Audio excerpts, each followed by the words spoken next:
It is Wednesday, my dudes. Stand by to launch FanStream Sports. 3, 2, 1. Let's start. Hello, sports fans. Welcome to FanStream Sports. Nothing but pure sports.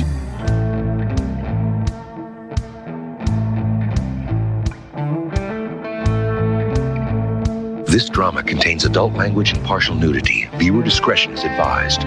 You are listening to the Drunk Sports Podcast, talking sports, current events, guy stuff, and everything in between. Now open up a cold one and drink along, because they're here. You can buy me a drink. We're all drunk.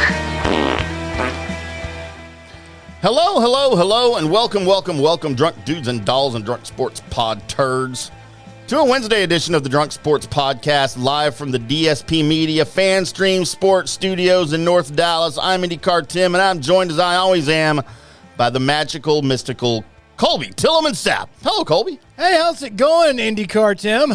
It's going. We got sports. We do have sports. And by the way, man, can our title of our studio get any longer? As long as people keep paying us. That's true. We need all of that to be happening. Man, we've got a lot of sports to get to. We also have a lot of fun to get to. Mostly fun.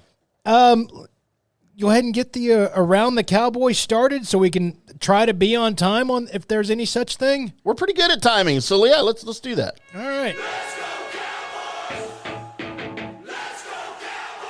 And now it's time for Around the Cowboys, where we discuss America's team, brought to you by the Drunk Sports Podcast. I fixed the intro. Yep. Kind of. Just cut it off. I just cut a bunch of stuff out of it that didn't apply anymore. Right. But it's better, right?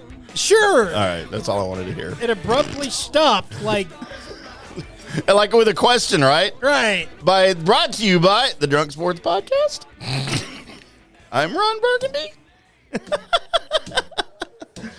Colby, we talked a little bit about Cowboys-Jags on Monday. You mean Eagles? I mean Eagles. No. We talked about not Jags. Wait, who did we just play? The Eagles. Did we? Yes. Did we win? Yes, we did. Okay. But Dak probably had a horrible game. No, he had a completely awesome game. But he had to have thrown a horrible pick, though, to start the game, I bet. Well, that's what got him going. All right. So you weren't here to defend him, and we just lit into him on Monday.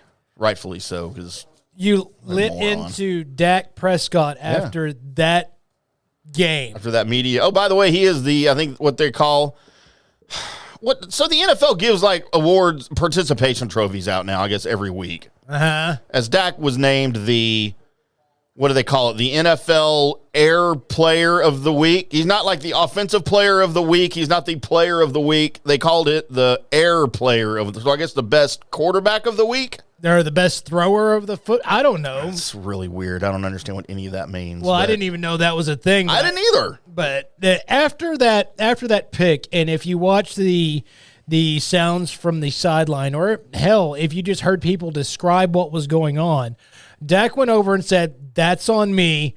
That ain't happening again," and went to everybody on the offense and a couple of people on the defense. It was like, "No, that's not happening again." And then he went out there and basically took the whole effing team, defense included for the most part, and put it directly on his back. And won you the game, because 3rd and 30, what? Dude, that was an amazing play. I've never seen. Well, I have seen something like that because Donovan McNabb and the Eagles did that to the Cowboys a while back. Right. Remember that play? I do. I think that was a 4th down, though. That was, wasn't quite Donovan McNabb because, Dak didn't run around in the backfield like Fran Tarkington for a long-ass time. That was a great play. Only to underthrow the hell out of Freddie Mitchell and it somehow make it. No. This was actually a really good design, won by, it's either McCarthy or Kellen Moore, whoever you like better that you want to give credit to. But somebody designed a hell of a play, because you saw Turpin take one of the inside routes and concentrate the safety, and the safety tried to fake like he didn't have over the top coverage, even though it's 3rd and 30. Of course you do have over the top coverage, and he couldn't catch up to T.Y. Hilton because Hilton showed old man still got some get speed. So that was amazing. The fact that Biotish just took the fumble away from that Eagle before that. It's like, no, you got it? Nope. I got it. That was amazing. Deron Bland had one of those. Well, Deron Bland. Against Watkins. Deron Bland and holy crap. The other guy? My brain just left. What happens when you miss the show? Yes. Well, I mean, the file cabinet that has Dallas Cowboys safeties in it for some reason. Curse! Oh, Jaron Curse? Yes. Both of their Bland and Curse's interceptions was just, you think you have football. Yeah. But and they were both on Watkins, too. Yes. Just snagged it away from him. Somebody tried to do that to Dallas Goedert, but he said, no, I like football. I'm going to keep it. Where it is. The Dallas Cowboys offense did well. There was a lot of, I know you probably already talked about it, but I didn't like what they did at the end of the game as far as the Dallas Cowboys were concerned. I think there was a little bit of clock mismanagement there, but there is with your Dallas Cowboys. Usually, though, in those instances where you have that kind of clock management, this are not good management, you walk away with an L. You didn't. You walked away with a W. So yeah, so the NFL Network just reran this yesterday, and I got to watch the second half again. Kind of by accident because I really didn't care. But so I guess in the process of covering the game and literally doing play-by-play for the game for CowboysSI.com, I miss a lot of things because I'm literally just, typing the whole time. Right. So when I get to watch it, though, when it was 34-34, Cowboys are going down to kick a field goal to make it 37-34. I'm like, man, I don't remember any of this. Because for some reason I was thinking 40-34, they scored a touchdown somehow. No. So they kicked the field goal, kick it back off, and the Eagles and Gardner Minshew have a minute 48 left with one timeout to come back and tie it. And then Miles Sanders fumbles the ball. Right. Second fumble of the year. Didn't have any fumbles the entire year until the week before. And by the way, the Philadelphia media kept trying to blame that on Gardner Minshew as far as the mesh with the handoff. Dude, that football was there. Yeah. He just didn't grab the football. Didn't wrap it up. So, I mean, I've had that happen lots of times. Right. That's why I got so many kids. So then they fumble. Man, the Cowboy, and I thought the Cowboy, and I didn't think it at the time when it was happening because, again, my mind was on covering the game, but dude, they had the perfect opportunity to literally put the game away and go up by 10 with a touchdown. Right. And Dak Prescott running out of bounds and stopping the clock 1 second before the 2-minute warning. Yeah. That was a bonehead play of epic proportions. All you got to do is stay in bounds. I didn't like it, but I also understood the reasoning behind it. As far as him, I would, if somehow, and you don't need to worry about this, but I can see where he might be worried about it, is like, you know what? I'm not taking on that linebacker or whoever the hell right now. We are this close. We're going to score a touchdown. I don't need to worry about it. I understand the thinking behind it. Yeah, but they didn't score a touchdown. And then on the next play, with the clock running, and it's going to stop anyway for the 2-minute warning, he took an 8-yard sack. Right. That he could have just thrown the ball away and the clock was stopping anyway. And then on the third down play, he scrambles up the middle for 10 yards and gets stopped at whatever it was, the 5, the 4, but it's fourth down and they have to kick the field goal. Well, they didn't have to, but they did. Well, yeah. You know what? I'd have been okay with it. Well, at first it looked like they weren't going to because I don't know why they're doing why are you doing a hard count on 4th and goal at the 5? It's going to be half the distance to the goal if you draw them off sides. Maybe because if and then you want to go for it? Half the distance, you're thinking you put Zeke in, and you're like, all right, let's go. I mean, I guess so, but it was just, that entire last 3 or so minutes of the game on the Cowboys off just boggled my mind. I don't know what they were doing.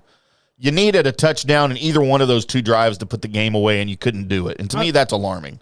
It's not alarming to me. What should be alarming to everybody else, especially Philadelphia Eagles fans, is that you had over 30 some odd points put on your number one defense and your number one passing defense and your number one rushing defense. Just had that many points put on them in a game where you did not have your starting quarterback, and some of the idea going into it is that, well, you need to actually step up as a defense in order to keep this thing close. And that's not what happened. The offense is what could. And by the way, this should be something that kind of people start to look at a little bit. I know they have star power over there on the Eagles. They have plenty of it. And defensively, offensively, you've got it all over the place. Without the ability to control that clock with the run game because of Hurts's ability to run the football, that defense doesn't look very good at all. And a lot of that was the Cowboys' offense making it look like that, but it didn't look like the world beaters that we were led to believe that they were. Right. And it's because of the amount of time not taken off the clock by them not being able to run every single play. And because of that, now you have a lot more time on the clock, and that Eagles defense can get worn down really quickly. Now, the Cowboys defense on the other side, we already knew they could get worn down really quickly. We've seen that a few times. But that's something that if the Eagles are thinking and having high aspirations of going to a Super Bowl, you may want to look at that real quick, because the Cowboys also have to look at that. And that's the reason why you need to rest as many defenders as you can, except for that second corner for the Titans. Yeah, and you know what? The Titans don't bring a lot of weapons to the table against the Cowboys. No, they don't. And most of the weapons that they have are staying at the house. Tennessee scoring just under 18 points a game this year. Right. They're really not. I know they're still a potential playoff team in the AFC. They're at 7-8. They could still win the AFC South if they just beat the Jaguars, not the next week. Yeah. And I've heard some talk about them resting some guys like a team would going into the playoffs when you got everything locked down for a week, because the game against the Cowboys for them literally means nothing. It doesn't. It's an NFC opponent and you know, of course, AFC team. So that doesn't calculate into the runoffs between them and Jacksonville. The Jaguars themselves, if they win against the Jaguars, then the Titans are the champs. If the Jaguars win, that they win. Everything else doesn't matter. It really doesn't, because say the Cowboys, say the Titans win. It's not going to change anything for them, because it's still going to put their record, virtually the same as the Jacksonville Jaguars, where it's like one game apart. And the tiebreaker is owned by the Titans. It's owned by the Titans right now, yeah. So, and so they would, they would rest everybody against the Cowboys tomorrow night, and then go into the last game of the season against the Jags as basically the AFC South championship. And who wins, you win the division and you're in. Whoever loses, I think, still has a chance to be a wild card team, oddly enough, in the AFC. Right. Because the AFC sucks right now. At least the lower end of the AFC. Well, also the lower end of the NFC is not doing great, by the way. It's you could end up with a couple of below 500 teams, or one below 500 team, and then of course whoever comes out of the South. Nobody wants to win that division. Nobody cares. I mean, I care, because that's who the Cowboys are going to play. Right. I'd rather go to. I mean, we don't want to go to Tampa Bay, right? I mean, I'd rather go to Carolina. Or would you rather go to Tampa Bay now that Carolina's playing well? You know what? Actually, I don't really care at this point. I mean, because they're going to lose either way. Yeah, it's whoever you're playing is going to lose. Oh, I'm at the Cowboys. No.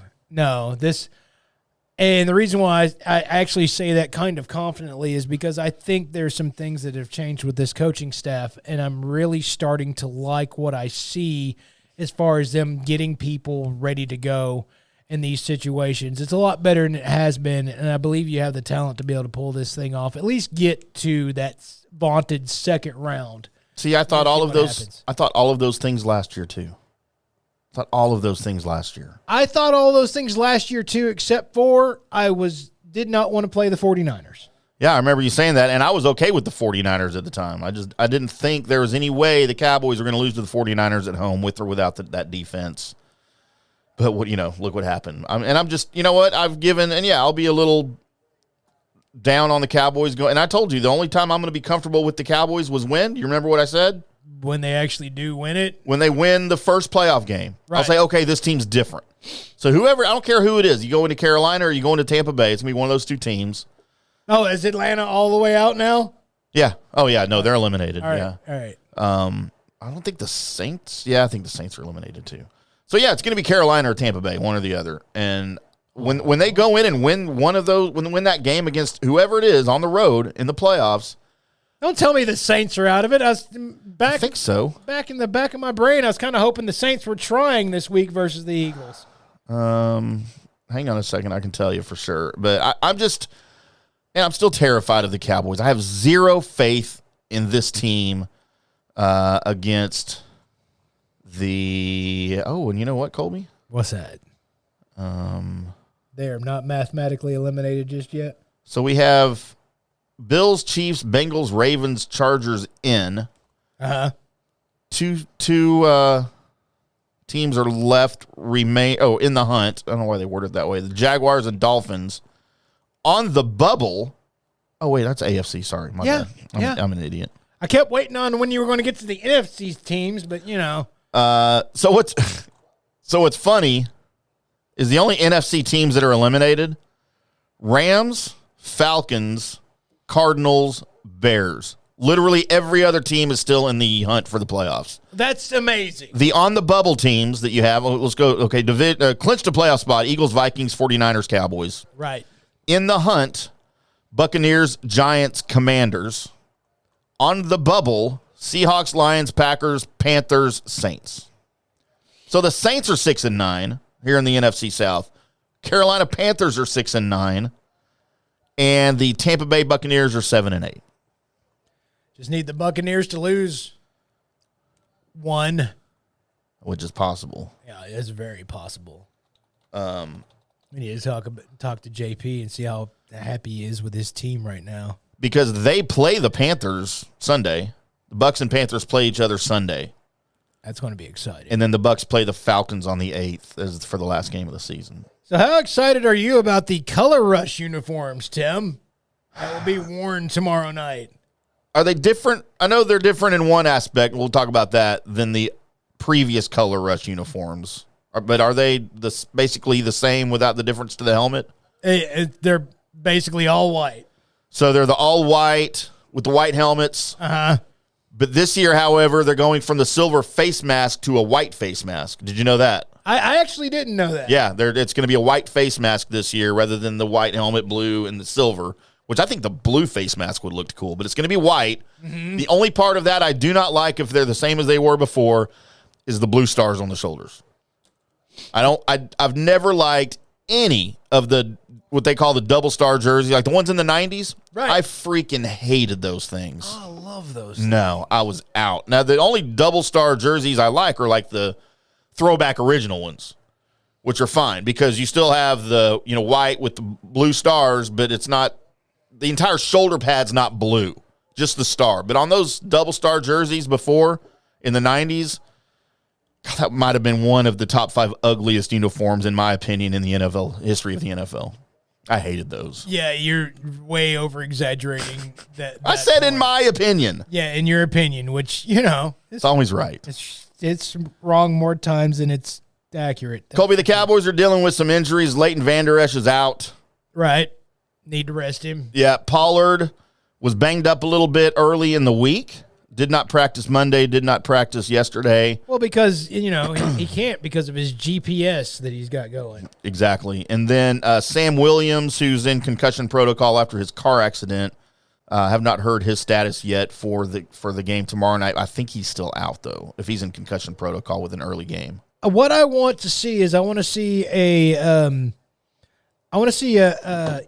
nice movie theater setup for the following players: TP, LVE, Sam Williams, of course, Micah Parsons, and Curse. These guys that have been dealing and muscling through injuries all this time, I know as soon as the bell rings that those guys are still going to bring whatever they need to bring. Yeah. So I need them to sit until playoffs start. No more.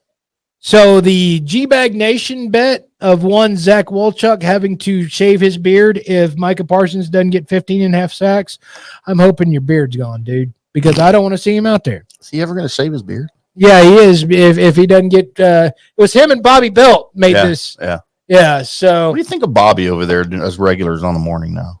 I like Bobby. I've always liked Bobby. Been a Bobby cheerleader for quite a bit. I like Bobby's Cowboys coverage. I just don't know. I don't like change, Colby.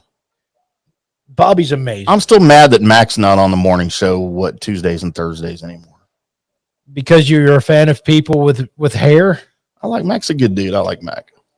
You know what? Hey, he told me one time he was a fan of mine, so I have to like him. Is that the reason why? Probably so. I met him out there at that Big 12 media days. I'm not. You know what? I'll say this. I'm not a fan. And he's an IndyCar fan. He's from Indiana.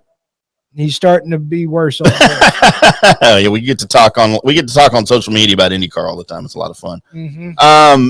And Colby, one of my big before we get into the good, the bad, and the ugly, one of my big concerns about this team is the defense, which sounds weird. However, a defense that has made its name allowing less than 19 points a game on the season. The last 4 games have allowed 28 points a game. Yes, they have. And which is weird because when you watch the game, they still look like they're playing well. They're still getting takeaways. They are still getting takeaways. The problem is that you're still trying to figure out, by the way, it's probably Wright's job on your second corner now, the way he played. So you're actually getting one. Joseph's got nothing. No, he doesn't.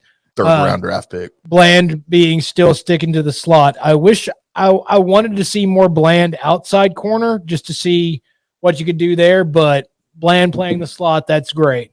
LVE not being in, that's bad. And he's still the positioner of your defense. He's still a guy he was your leading tackler until he started missing games. So that has to tell you something. It's actually pretty good that your leading tackler is your linebacker, not your safety. The problem is now that LV is not in there, your leading tackler is now your safety, which somebody please hold on. Is Leighton Vander Esch the team's best linebacker? And I'm saying that, and I'm assuming that Michael Parsons is a defensive end, not a linebacker. Yes. Which is what he's playing this year. Yes. Leighton Vander Esch this season, with him being implemented as, the leader and the play caller and the guy that gets people in right positions and the way he reads and flows to plays, he is your best linebacker. I don't think Anthony Barr has made the impact although he hasn't played horribly, I don't know that he's made the impact that they thought he would. No. I don't know where Jabril Cox is. I thought he would have a much more of an impact after coming back from his knee injury last year, but you hardly ever see him on the field except for special teams. Well, and maybe one of the reasons is because of I don't know if they expected LVE to be playing at the level that he was playing at. I didn't. I know you didn't. I kind of did just because I saw flashes of it last season. I didn't think he'd be able to stay healthy. It was my only reason. And so, but you want him. You need the big butt in the middle to come back because that was a lot of your run help. Mm-hmm. And really, once Wright gets some of his stuff down, because Bland's doing his thing, we need Diggs not to jump so much. The Eagles got him 3 times. During that game, and that'll be something he'll learn from because he's a really good player.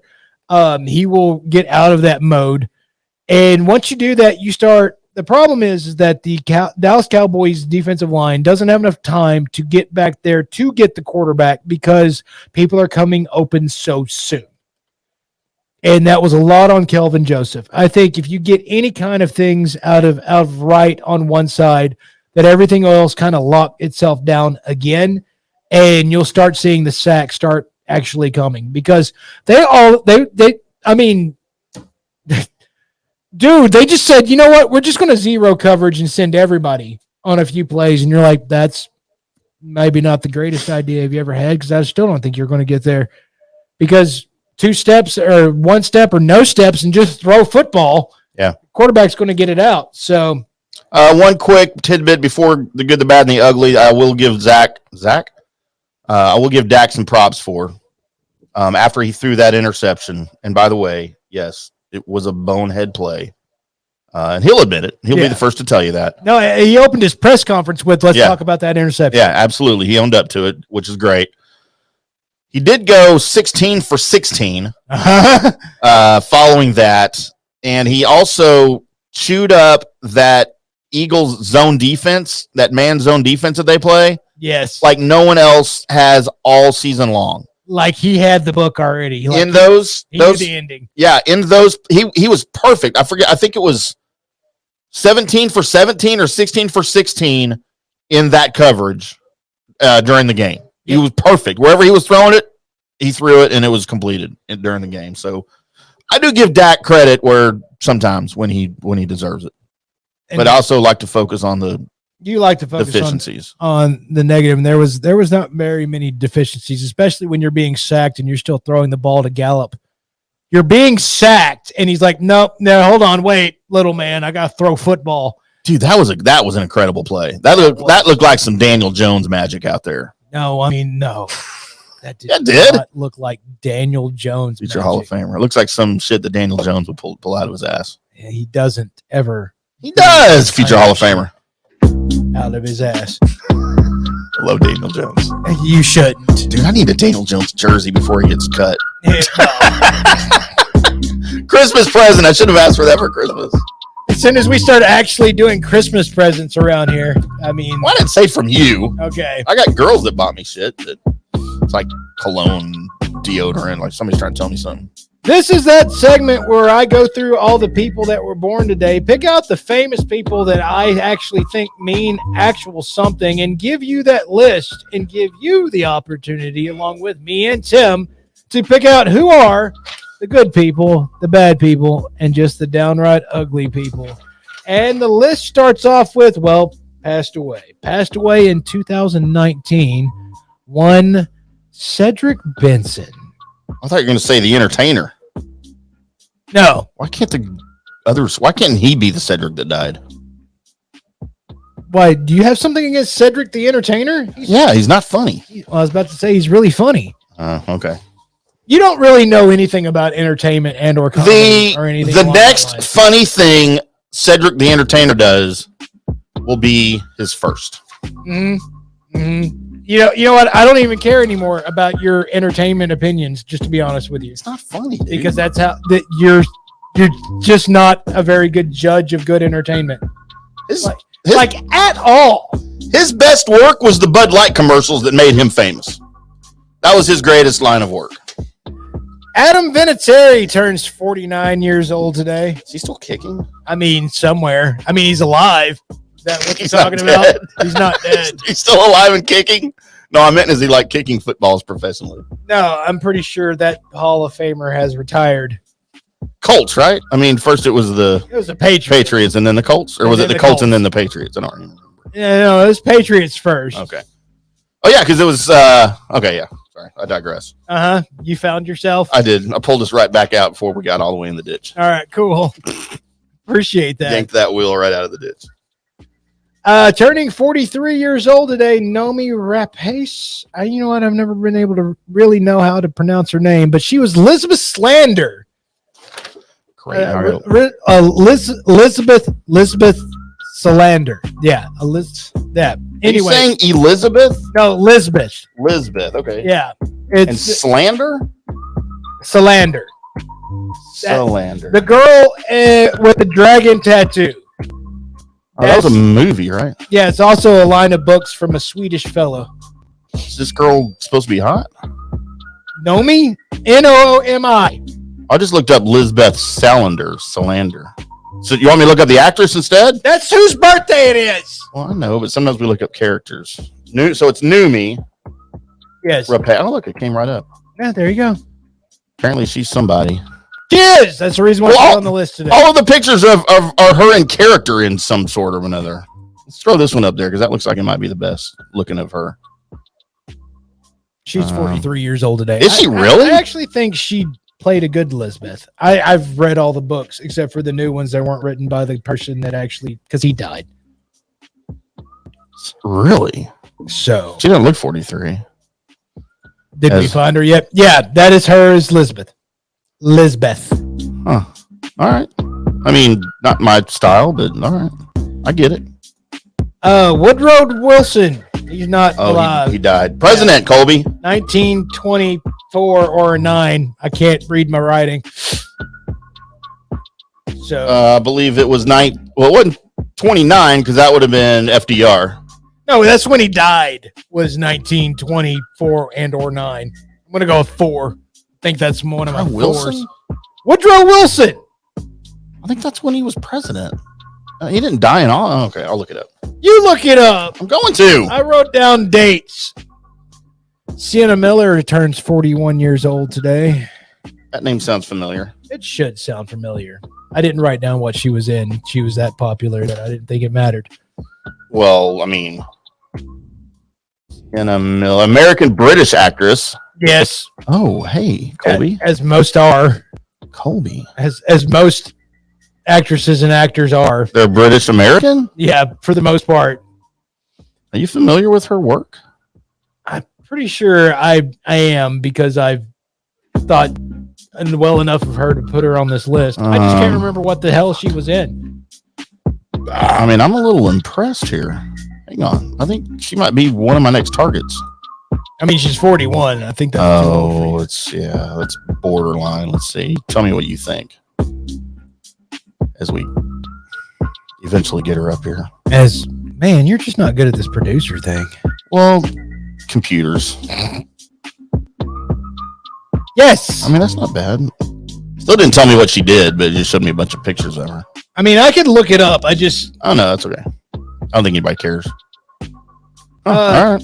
Turning 45 years old today, Joe Manganiello. That name also sounds familiar. He was going to be your hold on. He was going to be, good God almighty, my brain is gone. I guess my brain is gone. He was going to be in the DC universe as a mercenary. What's his name? Joe Manganiello. He was actually in the Snyder Cut as Slade Wilson, otherwise known as Jesus, Where's My Brain? That's not. There's a character called that? No.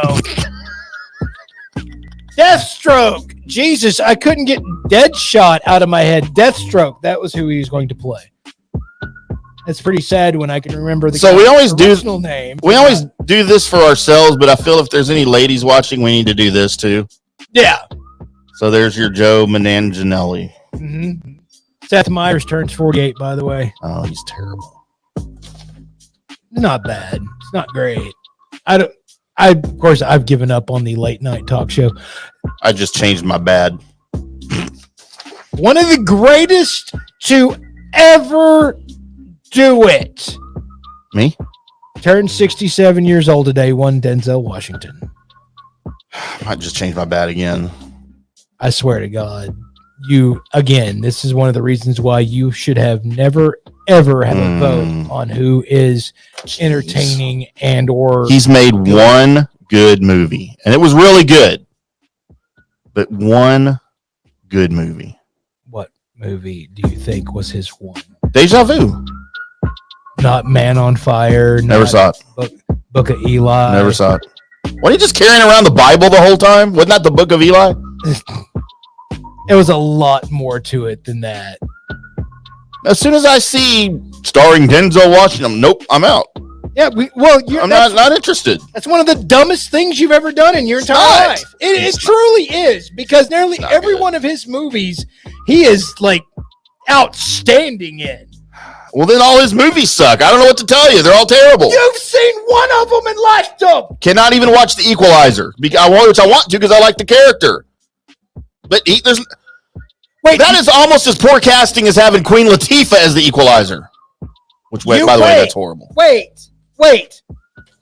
You haven't even given it a try. You just won't. No, because he's in it. I'm not going to watch Queen Latifah be the equalizer either.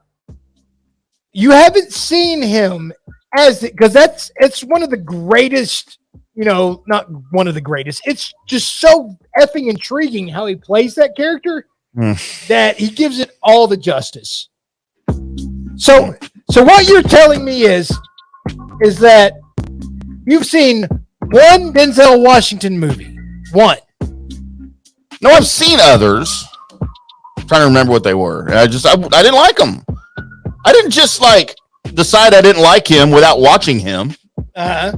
But very early in his career, I decided I don't like this dude as an actor. I'm not going to watch his movies. That's how it works. No, it's not how it works. It's really not. Edward Woodward should be the only equalizer. He's a little old to be reprising the role. Dead now, so the role should die. No, it didn't die. Or give it to Tom Hanks or somebody. You should watch. Or The Rock. You should The watch. Rock would be a good equalizer. No, you should watch it. Who's the dude that played Jack Reacher? He should play the equalizer. He's playing Jack Reacher. They're not done? No, it's a new series popping up, actually. Well, then they should rename the series Jack Reacher, the Equalizer. No, they shouldn't, because Denzel Washington played that. So you've seen a couple of Denzel Washington movies and realized that you liked one of them, Deja Vu. And because the other two maybe weren't what you wanted, you just chose that you don't like this guy? So, no. Watch his movie? So I watched, and I didn't watch that when I still liked him. I never watched that movie. So I was with a girl one night, and she wanted to watch it. I'm like, okay. So we watched it. I was ready to fall asleep. But then I found out, it's in New Orleans. Kind of where I'm kind of from. Except for when you claim to be from Canada. And it's got time travel in it. Kind of. Kind of. And I'm like, okay, I'm in on everything else. Maybe we can get past the poor acting. And then the chick that's in it is really hot. I was watching it with a hot chick. So yeah, I was Training Day, by the way. Terrible movie. What? I was out when I did see Training Day when I still kind of was in on him. You saw, I'm just like, no. Wait, you saw Training Day and that performance and decided that it was. You decided that was poor acting? Yeah, he just wasn't very good in Training Day. That was poor acting. Yeah, he wasn't very good in it. Your brain, when you saw that, I didn't like it. Said Bone Collector. That's a bad job. Was The Bone Collector a good movie? It wasn't. No. Okay, that was one of the ones I saw. I mean, because Angelina Jolie was in it. It was a good book. It's a good series. I know it was a book. Lincoln Rhyme novels are amazing, but that was okay. It wasn't great. I'm just not a fan. Sorry. I don't think he's a good actor. You know what? I started off this show by saying I never rank or rate anything according to what Tim thinks of it, especially when it comes to entertainment value.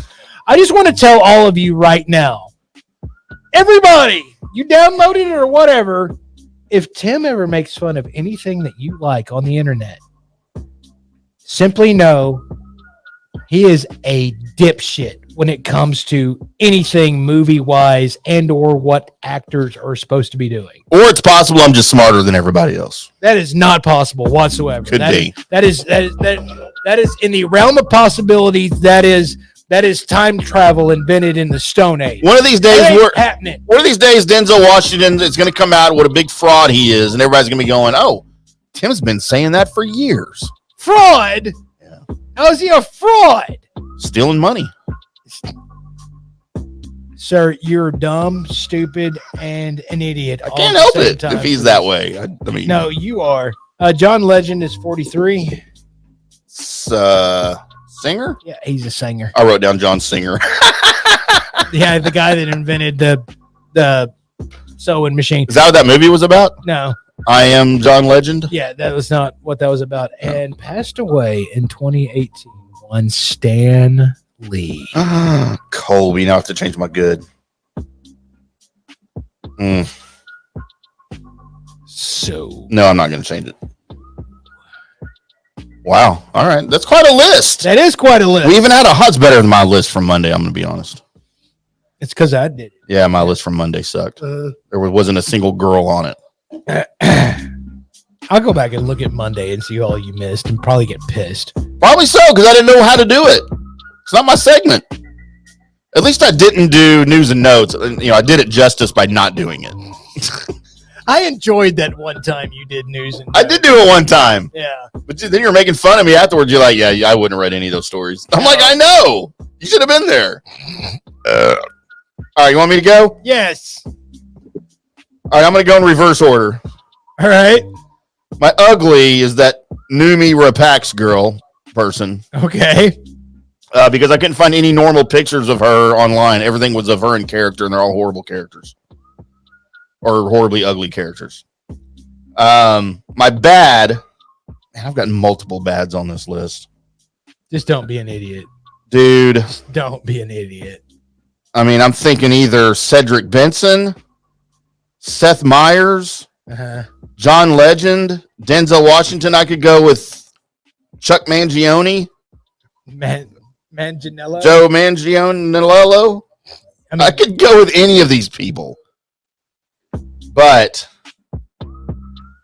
based solely on politics, Colby, I'm going with Seth Meyers as my bad. Okay. He's a political idiot. All right. My good. Again, could have multiples. And Stanley certainly goes up there. I got to go with Sienna Miller just because she's hot. Okay. All right. So my good is Stanley with a considerable nod to one Denzel Washington. Gross. My bad is, well, I don't really have a bad on here. Woodrow Wilson. He wasn't a very good president. I mean, but I've seen worse. So politics. I just go with Seth Meyers just because I don't really like late night shows, and my ugly can be Woodrow Wilson because he was not a handsome man. By the way, you gave 2 years that you thought you wrote down that he died in. What were those 2 years? 24 and 29. It was neither of those, sir. Oh well, my internet was wrong. It was 1921. Does your one look like a 4 and a 9? There's no way. No, I read that wrong and wrote it down different than what I read it as. I read it wrong and then wrote it down different from what. Never mind. I don't know how I got there. It doesn't matter. It ended up on my paper like you were also talking to me while I was writing shit down. So I was trying to distract you. So that's what happened. So All there right. you go. There's your good, bad, and ugly. That was an epic one. Except Denzel was in it. I am going to make you watch some Denzel Washington movies. I know, but I want to be there when you're watching it just to see what he's doing that makes you so unhappy and then give you so much poop pants. I just don't get it. I really just don't get There's it. nothing to get. It's just not good. You've said that oftentimes. I just don't get it. And I've every time you've said that, just about, it's like, I don't think there's anything to get. It's right there. There's nothing to catch. I don't know. It's not like a venereal disease. It's not just going to latch on. I feel like you can get those. You're living proof. Johnny chimes in, says Training Day was pretty bad good. Sounds like something Tinker would say. Training Day was amazing. Not going to like me saying that either about him. Thanks, Gerb. Yeah. If you're backing me up, and I don't really know who you're complimenting there. All right, Colby, how about just a tad bit more sports? Yes. Before we get into anything else.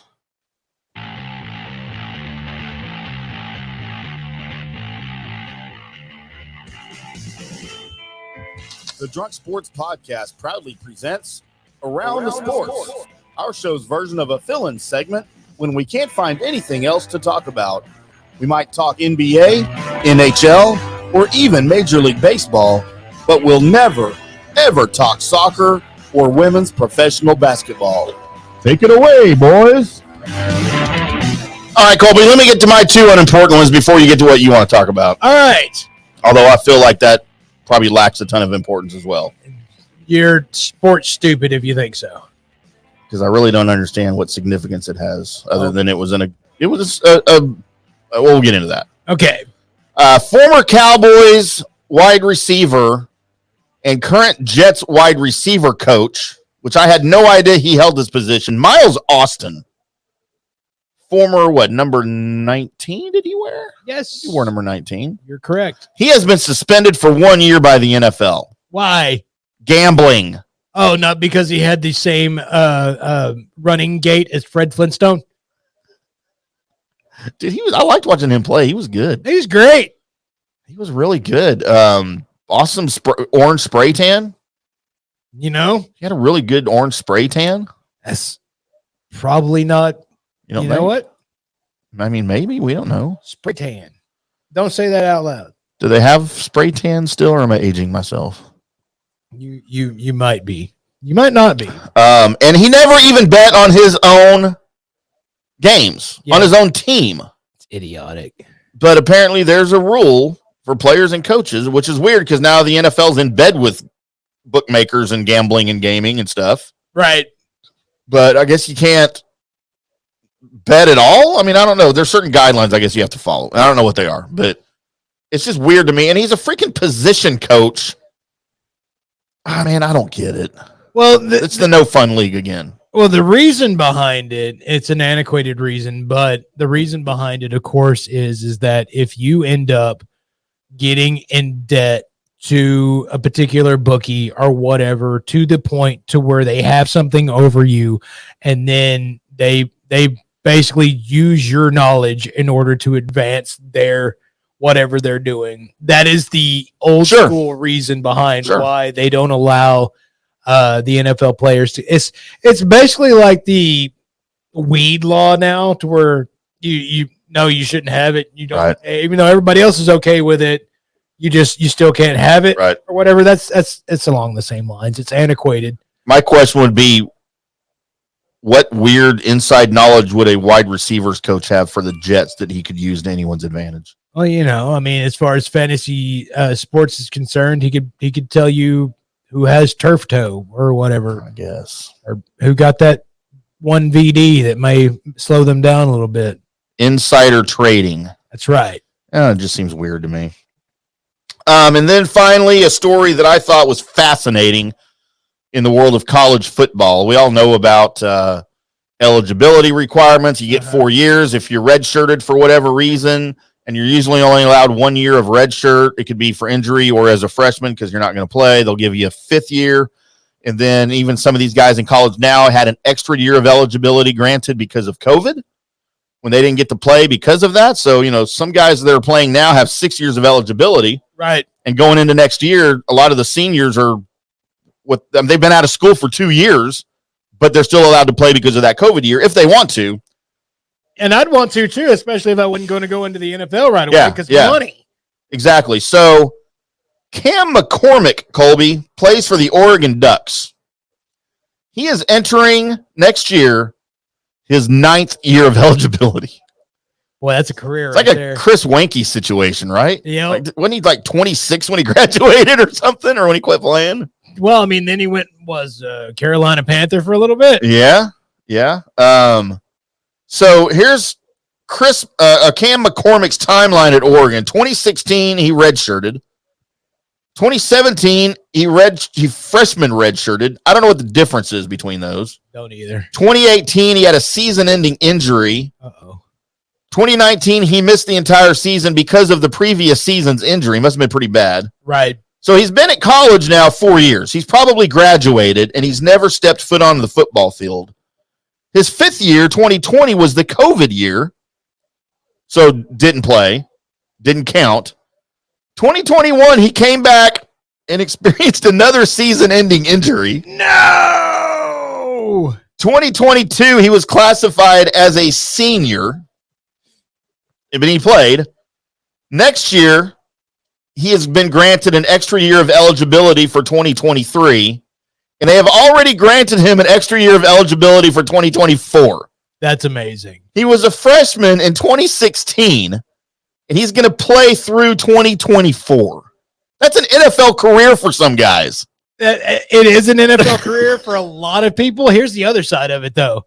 Man, he's got all the college parties down. Can you imagine? I mean, he's been doing that for that long. He's walked people into their first college party, walked them out of their last one, and then done it again. So can you imagine being, what's he going to be? He's experienced 26 years old, 27 years old now, and he's still playing college football. And seeing some of those incoming freshmen that are coming in to Oregon. Having the time of his God, I would beg for another year of eligibility. That's probably. Can we run this thing back? Yeah, I mean, he's already good till 2024. God. He's maxed out. He could have gone through 2 wives and 2 divorces by now. I mean, at the I temp would know. rate. I would know. Yeah. So I thought that was amazing. I'm kind of, the last 2 or so years I've been covering college football pretty hard for SI and some of the local teams, Aggies, Longhorns, Arkansas, Tech, right, Ole Miss, a lot of them, SEC and Big 12, Missouri. But dude, I'm sort of fascinated by the eligibility thing because it's supposed to be set in stone, but it's really not. Like a school and the NCAA can grant it for whatever the freak they want. This is one of those weird things. It's never set in stone. You want to know why? Because everything in college is fluid. Everything. Yeah, those chicks are pretty fluid. Everything in college is fluid. But so Colby, Luka had himself a night. He did have himself a night, and Mavericks fans had themselves a night. It started out as this was the return of Jalen Brunson. Well, appropriate music. I mean, I don't care whatever you want to play because this story should end up being some kind of made for TV movie. It's going to be a 30 for 30, something like that. It's pretty big stuff. What happened last night? So it was supposed to be Jalen Brunson's return. Come to find out, he wasn't able to play. Still kind of having some injury issues going on with him, so he wasn't able to step out of the court. And Mavericks get going, and Luka, he can't miss. And he's pretty much your only guy getting rebounds. But the New York Knicks are still look like they're all the way up till 35? Not even that. But you're looking at 15 seconds left, and you're still thinking that the Knicks are going to, still win this game. And your impossible happened. Your stat line for Luka, by the way, if you haven't seen the multitude of Facebook posts about it, is he had a 60.20 rebound triple-double, which nobody ever in the history of the NBA has ever done. So it's the first time that anyone's ever seen a stat line like that. Number 2, the other thing that happened during that game was with 35 seconds left, you were down by 9 points if you were a Mavericks fan. The Mavericks team were down by 9 points. Then some threes made, some free throws missed, a jump ball gathered, and with under 4 seconds left or whatever, Luka Doncic is on the line because he got fouled. He got fouled before he had a chance to get up a 3, and you were down by 3. Luka steps up the line, nails the first free throw. So now you're down by 2. Throws the shot, hits it off the back rim. It comes off. It hits like a Knick player's hands, but bobbles, and Luka ends up with a ball falling towards the basket, but still everybody around him puts the ball in for your tie game. And the celebration that Luka Doncic had for this action to happen looked like, let me see if I can describe this properly for those that haven't seen it. By the way, go check out anybody that has this replay on YouTube. It's amazing. But the reaction of him was the same as a 5-year-old that was in a room full of other kids and somebody has just announced everybody's getting ice cream. his hands are shaking to the side like this, and he's like, he doesn't know what. It's just he's so happy that everything just fell their way because it was amazing. For that moment to happen, by the way, the down 9 points with 35 seconds left, that has been the case 13,884 times before this in like a 20-year span of the NBA. During that time, and when they were able to track this back as far as they could, which is 20 years, it was 0 in 13,884 times that the team that was down by 9 with 35 seconds left has won that game. Now, because of the Mavericks, it's 1 and 13,880. Good God Almighty! You talk about people talk about like a perfect game or something hit for the cycle and how amazing that is to witness that. This is something that is never two things that has never happened in the history of the NBA that happened. And by the way, during overtime, Luka went off for more points and ended up with that 60, 21, and 11 triple-double. Now, next time we talk Mavs, we'll probably talk about how the fact that Mark Cuban needs to get off his ass and get another player or two in here to really help him out. And so we don't have to see that you scored 120 some odd points, and the reason why you were able to keep up with the team is because one man scored half of your points. Does Luka have something? He's everything. Yeah, and I want to get into this some other time. I don't want to get into it now. We don't have time, but man, as great as Luka is, and make no mistake, I think he's great. I just don't know that he's a good fit for a championship team. Are you fucking out of your stupid little mind? He's not a good teammate. Yeah. He's a ball hog. No. And the type of offense they have to, I just said I didn't want to get into it. The type of offense they have to run because of him is not conducive to championships. You have lost your maybe so. I will admit I am not your NBA guy. Everybody knows that. I hate the NBA. It's a horrible product. It's not. And by the way, anybody offended by that, you can go back to the previous segment to where one of the Earth's most popular and well-beloved actors that has ever graced the silver screen, this guy over here, that guy right there. I mean, Luke is better than Denzel Washington. Your idea of anything is starting to be where we can't trust it at all. Do you have any confidence this team can win a title this year? Because I have zero confidence they even make the playoffs. That the Dallas Mavericks aren't going to make the playoffs? No, I mean, the West is tough. I'm not confident the Mavericks will make the playoffs. Yes, that's what I mean. Okay, well, I'm confident they will make the playoffs. And I hope you're right.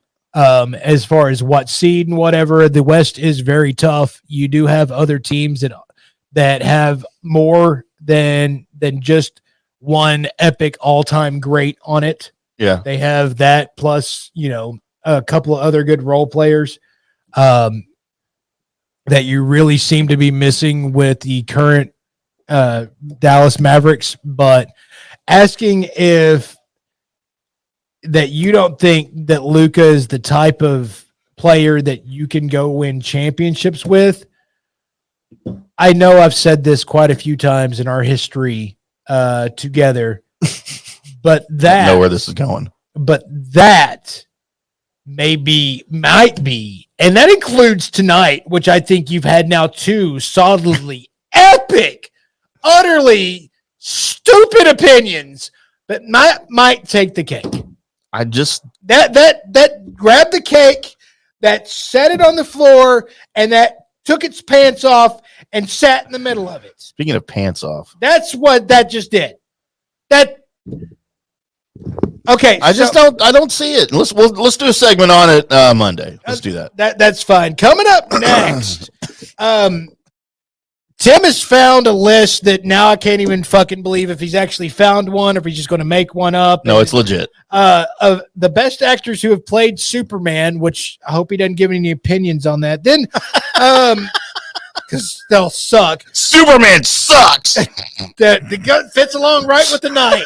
It's the worst superhero ever. Then we got our picks against the spread, which join us to find out exactly which ones not to pick, because as long as you pick alongside Big Red, you're going to be picking wrong. Yep. And then we've got a mystery shotgun / news and notes where I'm going to gloat and get salty and then might have some fun stories. That's all coming up next on the Drunk Sports Podcast. Hello, sports fans. FanStream Sports. Jeeves Law Group. I've known Scott Jeeves for quite some time, and he's just like us, a huge college football fan, but he's not just another PI attorney. He is a ferocious advocate for his clients. Scott Jeeves is a board-certified civil trial lawyer and a certified circuit court mediator practicing in Tampa Bay for over 30 years. He is an AV preeminent rated civil trial lawyer and certified circuit court mediator. Folks, these designations are not just given out. They're given only to the best trial attorneys. But more than anything, Scott takes these cases personally. I've heard it from his clients. He's a fighter you want on your side. Insurance companies hate it when they see you're represented by Jeeves. He's just different. 727-894-2929 or go to JeevesLawGroup.com. That's JEEVES lawgroup.com and tell him JP sent you. Guys, let me tell you about Bay Area Modern Medical Center. Are you experiencing low sex drive, fatigue, hot flashes, moodiness, and you just don't feel like you have the vitality you once had? You're not just getting old, it's likely low testosterone. Studies over the last 20 years show a shocking decline in younger males aged 16 to 39. Older men have seen a sharp decline as well. Do something about it. Go see my friend Christopher Lugo at Bay Area Modern Medicine. Testosterone replacement is not a frivolous treatment. It takes a professional targeted approach that focuses on total body wellness, vitality, and emotional stability. Not a one-size-fits-all approach like many clinics use. They will monitor your blood work and adjust your treatment as needed for optimal results. Call 844-977-3477 or go to BAMMC.com. Now is the time to make sure your home insurance is in order. In the last year, many of us have made improvements to our homes. So call the folks at Italiano and discuss these upgrades to make sure you have enough coverage. According to a recent report, almost 64% of homeowners don't have enough insurance on their home, which is their most valuable asset. Also, a great time to make sure you have flood insurance. Even if your mortgage company does not require flood insurance, your home could still be at flood risk. Another big item as we enter hurricane season is making sure your pool enclosure is added to your policy and there will be no issue at claim time. That happens a lot. So call your friendly agent at Italiano Insurance to review your policies today. 813-877-7799 or ItalianoInsurance.com. Attention, if you are home shopping or looking for a refinance, and even if you already have the approval letter, you must call my man Scott Fitzgerald at American Mortgage Services. Scott has a brand new program available in the greater Tampa Bay area called the Community Advantage Loan Program. Get this, no money down, no mortgage insurance, no points, no origination fee, purchase or refinance, and loan amounts up to $647,000. Now, there are some application requirements. It must be a single-family home, 1 unit, primary residence, and have a minimum 640 credit score. The program only applies to certain neighborhoods, so you have to call to find out if you qualify. So call Scott Fitzgerald at 813-294-7595 or email him at scott@amstampa.com. Now, even if you don't qualify for that program, Scott will shop your loan around, get you the best rates, and won't charge you the huge upfront fees. And if you've had issues with your bank calling you back, Scott will return calls immediately or at least the same day. 813-294-7595 or email him, scott@amstampa.com. Scott Fitzgerald, MLS 386722, American Mortgage Services, 1000 North Ashland Drive, Suite 1020, Tampa, Florida. Coming back at you. Hello, sports fans. FanStream Sports. Jeeves Law Group. I've known Scott Jeeves for quite some time, and he's just like us, a huge college football fan, but he's not just another PI attorney. He is a ferocious advocate for his clients. Scott Jeeves is a board-certified civil trial lawyer and a certified circuit court mediator practicing in Tampa Bay for over 30 years. He is an AV preeminent rated civil trial lawyer and certified circuit court mediator. Folks, these designations are not just given out. They're given only to the best trial attorneys. But more than anything, Scott takes these cases personally. I've heard it from his clients. He's a fighter you want on your side. Insurance companies hate it when they see you're represented by Jeeves. He's just different. 727-894-2929 or go to JeevesLawGroup.com. That's JEEVES lawgroup.com and tell them JP sent you. Guys, let me tell you about Bay Area Modern Medical Center. Are you experiencing low sex drive, fatigue, hot flashes, moodiness, and you just don't feel like you have the vitality you once had? You're not just getting old, it's likely low testosterone. Studies over the last 20 years show a shocking decline in younger males aged 16 to 39. Older men have seen a sharp decline as well. Do something about it. Go see my friend Christopher Lugo at Bay Area Modern Medicine. Testosterone replacement is not a frivolous treatment. It takes a professional targeted approach that focuses on total body wellness, vitality, and emotional stability. Not a one-size-fits-all approach like many clinics use. They will monitor your blood work and adjust your treatment as needed for optimal results. Call 844-977-3477 or go to BAMMC.com. Now is the time to make sure your home insurance is in order. In the last year, many of us have made improvements to our homes. So call the folks at Italiano and discuss these upgrades to make sure you have enough coverage. According to a recent report, almost 64% of homeowners don't have enough insurance on their home, which is their most valuable asset. Also, a great time to make sure you have flood insurance. Even if your mortgage company does not require flood insurance, your home could still be at flood risk. Another big item as we enter hurricane season is making sure your pool enclosure is added to your policy and there will be no issue at claim time. That happens a lot. So call your friendly agent at Italiano Insurance to review your policies today. 813-877-7799 or ItalianoInsurance.com.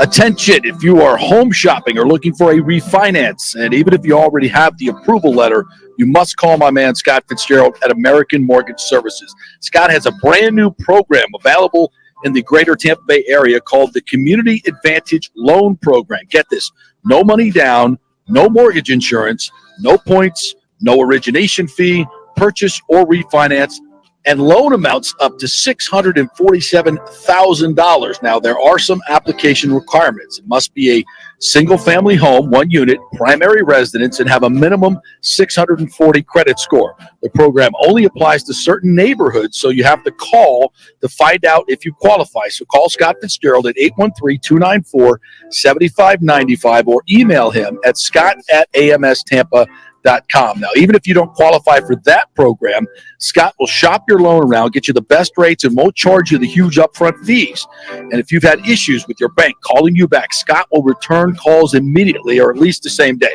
813-294-7595 or email him, scott@amstampa.com. Scott Fitzgerald, MLS 386722, American Mortgage Services, 1000 North Ave Drive, Suite 1020, Tampa. Coming back at you. Now, more Fan Stream Sports. Welcome back to the Drunk Sports Podcast, a Wednesday edition here, December 28th, live from the DSP Media Fan Stream Sports Studios in North Dallas. I'm Indy Cartim. That's Colby Sapp taking a sip of his coffee. Sup? We think it's coffee. No, it's coffee. We think it's coffee. It's a little disappointing, actually. No Jameson in the coffee tonight? No, man. I told you I started my cut Monday, so there's not going to be any alcohol happening for a while. What brand cocaine are you cutting? Calories. Oh, I totally had the wrong cut going. My mistake. Real quick before we get into our list, I just wanted to do that. What's up? We got to talk about that still one of these days. Oh, did you ever finish it? No. Stupid. I'll finish it before Monday, though. I'll put it on Monday's sheet. All right. We'll do that. As long as you're going to be here Monday. You know what? Wait, what is Monday? It's the day after Sunday. Yeah, but what date? January 2nd. Ooh, we'll see. You never know, Colby. We'll see. He's got real stuff going on. Yeah. Like real world things. So Colby, it's time for a drunk sports list. Woo! Still need to get Corey's list this. Well, I mean, hold on.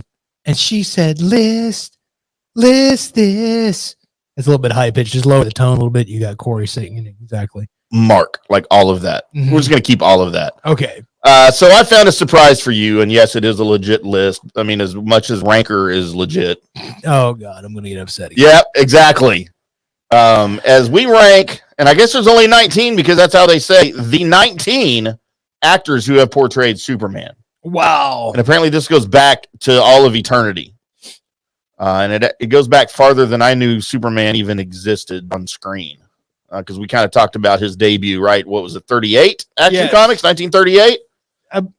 Yes, it was. And, of course, my first foray into Superman was when I was a little tater tot, Tim, in the mid-'70s, watching reruns of the 50s TV series in black and white with George Reeve as Superman. Like, that was my introduction to Superman. I still always, every time I see that, even as a kid, I was like, man, somebody get him a cape that fits him. And it was, his I think we've talked about this. His uniform, costume, whatever, was brown and gray. Yeah, because the color popped out better than black and white. It looked better on black and white TV. That's pretty funny. That'd be jarring for a kid to see a brown and gray Superman. But anyway, so some of those old school ones are on here. A lot of voice actors, because there's been a lot of versions of the animated Superman. Yes, there has. If he was Jewish, he'd be called Superman. Okay. Right? I mean, I'm just going to roll with it. Colby, were you aware there was a 1975 made-for-television movie called It's a Bird, It's a Plane, It's Superman? No, I was not. One, David Wilson portrayed him. He's a New Yorker, so he probably had a Brooklyn accent out of Jamaica, New York. That's actually Queens, I think. But apparently he is the worst ever person to portray Superman. Or Superman, as they say. Because he is last... On screen, worst... I could see that. Because he is last on the list at number 19. I could see that. We get into the late 80s. Tell me, and I don't remember this, and I was just getting out of high school and watching a lot of TV. I don't know that I knew this existed. The TV series Superboy from 1989 to 1992. I do remember that. Gerard Christopher. Uh-huh. And looking at the picture, he's a pretty handsome Superman. He's got blue eyes and got the curl over the forehead. Yeah, and the voice was a little bit, of course, it was Superboy, not Superman, so it wasn't quite your Superman character as far as, the voice and everything that would carry. So I do remember that. It was the 80s. So it was pre-pubescent Superman. Yeah, pretty much. And there he is right there. If we needed a visual. But I mean, yeah, that's kind of stereotypical, right? Like the TV type uniform and the S curl. Yeah, no, everything was going. So that's 18. Number 17, Colby, we get into our first animation. Legion of Superheroes from 06 to 08. Yuri Lowenthal. Don't remember. I mean, I played him. I remember the work, but when you get into animated, Superman's just about all going to sound around the same. There's not really a whole lot of differentiating in between actors, unless you just absolutely knew the actor that was playing him. It was a lot different than how good like Kevin Conroy played Batman, and then anybody else that stepped in, you're like, I mean, there's the animation that looks. If everybody's joining us on video, you can see it on our video feed, right? But I mean, it looks like cool animation, dude. By the 08, dude, I had nothing to do with comics or cartoons other than probably that didn't have a long carry with Beavis and Butthead was left over. Put it to you that way. That version wasn't really everybody. So yeah, it was just on 3 seasons. So I don't know do you remember what channel or network it was on? Was it like a Cartoon Network thing? It wasn't. I don't remember it on Cartoon Network. No, I'm still one of those that will still sit and just have Cartoon Network on nearly all the time. Right. Or Nicktoons or whatever. Except for when Bob's Burgers and Hank Hill come on, you're probably out, aren't you? Bob's Burgers I'm okay with. Hank Hill, it just reminds me of family reunions. I'm out. You said that before, and it cracks me up.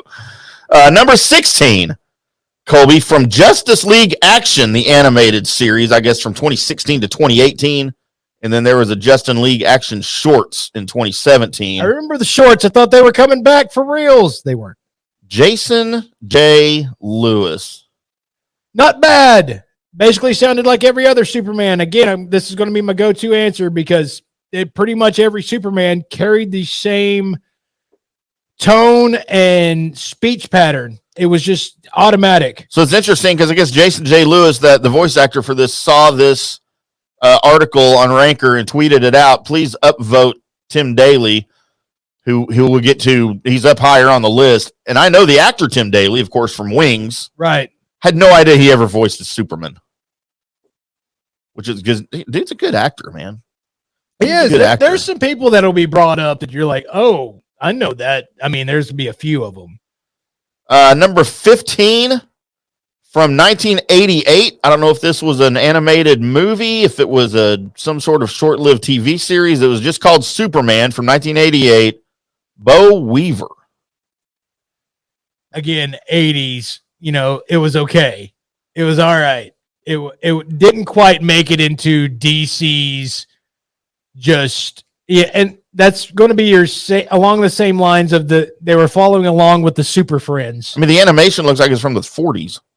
That's Super Friends animation right there. Yeah. So, yeah, how far can you go different, with animated, I guess? Pretty different, really. I mean, you can go super blocks. You can go, we're going to make everybody super skinny. We're going to give everybody big heads. I mean, I've seen it all. And then on number 14 on the list, Colby, from Superboy 1988 to 1989, Superman Classic in 2011, and Bizarro Classic in 2012. We have one, John Newton. This was not animated. Here's John portraying Superboy or whatever, I guess. Right. Again, meh. All those uniforms it's not a uniform. It's a costume. Yeah, right. Dude, they're all the same, right? I think growing up, the first time I saw Batman not wearing that was Michael Keaton in 1989 in the movie, the Tim Burton movie. Right. Superman, pretty much after, Christopher Reeves did his thing. Then that was pretty much the go-to look. And that's after you saw Michael Keaton do his thing. They kept expanding upon that throughout the other Batman films until somebody was like, hey, maybe we don't need to make it out of molded rubber. I mean, probably rightfully so. Right. And then, Colby, this is what I was talking to you earlier about. I was unaware of any Superman series, movie, anything on screen before the George Reeves 50s show. Is this one Kirk Allen? Colby at number 13 from 1948, Superman, and from Atom Man versus Superman in 1950. Yeah. Kirk Allen joins the show. No, I'm just kidding. Jesus. He's 88 years old now, so I don't know. Hello? But here's Kirk portraying Superman from the 1948. Look at that bulge. Dude was hung like a horse. It's also because his pants were pulled up so damn far. Looks like a wrestler. They had to do that. Now, you could definitely tell this is during a time before PEDs. Right? Because he's kind of got the Hulk Hogan gut going. You just got to bulk up and get bigger, man. So poor guy had a corset on under there. It looks like poor Superman guy. needed a corset. Dude. Next on the list, Colby at number 12, another animated installment, The New Adventures of Superman from 1966 to 1968. He also portrayed Superman in the movie 1967 Aquaman. Also in 1967's The Superman Aquaman Hour of Adventure, or Justice League of America Between Two Armies. Nobody ever could have a longer name than that. Nobody ever called it that longer part. And then nobody ever called it that. 1968's The Superman Batman Hour. Right. And also he was the uncredited voice of Superman in many short cartoons from 1941 to 1943. This is the ones that if you ever saw had when Superman flew, his cape had a red like laser coming off the back of it for a little bit. This is animated. This is Bud Collyer. That is correct. And again, it looks like all of the other animated Superman. Up and away. I mean, it was just your classic. It's your class. Yeah, these all the older ones. All the older ones are all the same. Whether they got credited, whether or not, it was all the same. The ones that got different, if I can call out a couple of them that got different that are probably on this list at some point. Of course, the Lego movie when what was it? Channing Tatum played Superman. That was different. Oh my god! Oh, I didn't know Channing Tatum was Superman in the Lego movie. That was good. I liked Lego Superman. I'm trying to think of anybody else. Of course, Mark Harmon played Superman for a while. Did he? Yes. Hearing Nick Cage play him in Teen Titans was what? That's awesome. By the way, Nick Cage is a better actor than Denzel Washington. And John Krasinski playing Superman. Wait, who is he? He was Mr. Fantastic, and he's also what's his show that's just got a new Jack Ryan. Oh no, I know who John Krasinski is. When was he Superman? He's Office guys. He's Jim from The Office is how I know John Krasinski. Didn't really watch a whole lot of The Office, so what was it? The League DC? What was it called? League of Hold On. The League of Hold On. While you're looking it up, Colby, number 11 on our list is the first Superman that I am familiar with that I remember, although I never watched this show. And I'm guessing you probably didn't either, as it's Lois and Clark, The New Adventures of Superman from 1993 to 1997. Dean Cain! Dean Cain, baby. Of course you did, because it was Dean. I didn't watch it. I just remember it being on, but I never watched it. Dean Cain, also the holder of the most interceptions at Penn State for the longest time when he played with Jason Garrett. Dean Cain. Dean Cain can't do any wrong except for when he goes after people on Twitter. Jason Garrett didn't go to Penn State. Went to Princeton. I think they both went to Princeton. Princeton. Yeah, that's what it was. Yeah.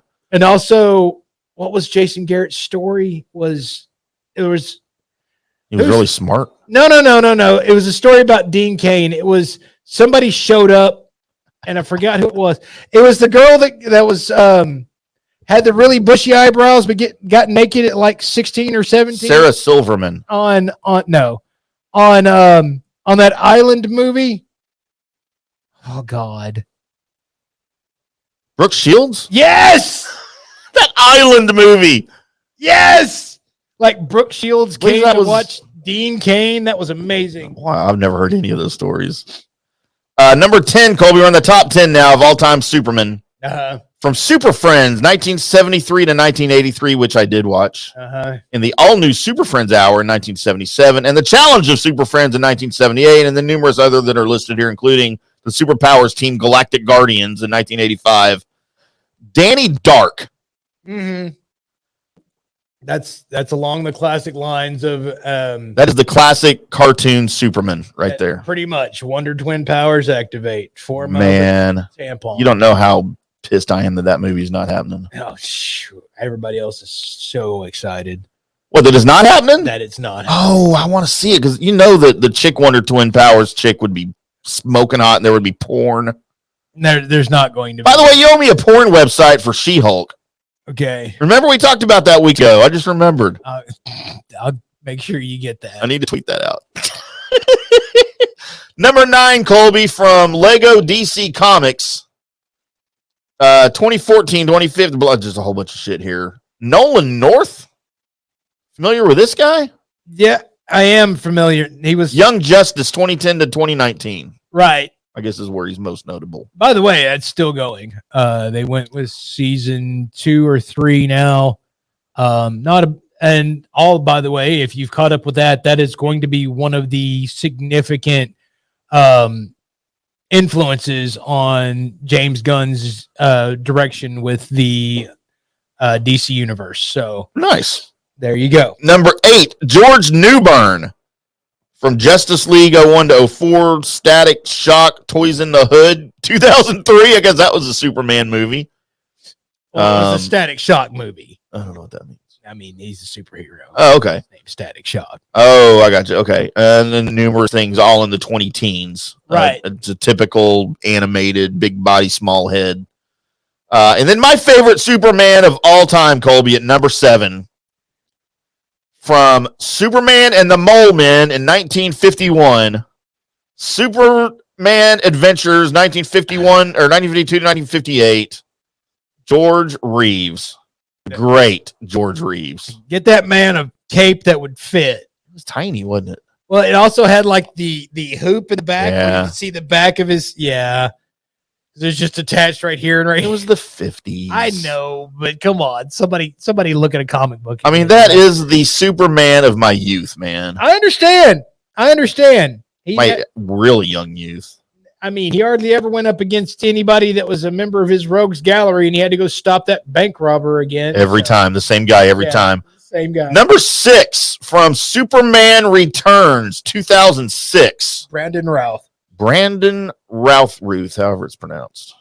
He was also... And it's still kind of the typical blue, red, blue, and yellow, you know. This was the shot back to basically they were recreating the Reeves Superman once again. They that's all they wanted to do with that movie. So I kind of remember that. I remember the casting for that. And then number 5. By the way, that movie was kind of terrible because they had him at the end lift up a whole island full of kryptonite, which what the hell? You can't do that. There's kryptonite. I mean, the whole thing was made of kryptonite, and he's just picking it up. Why wouldn't he die? Well, he didn't.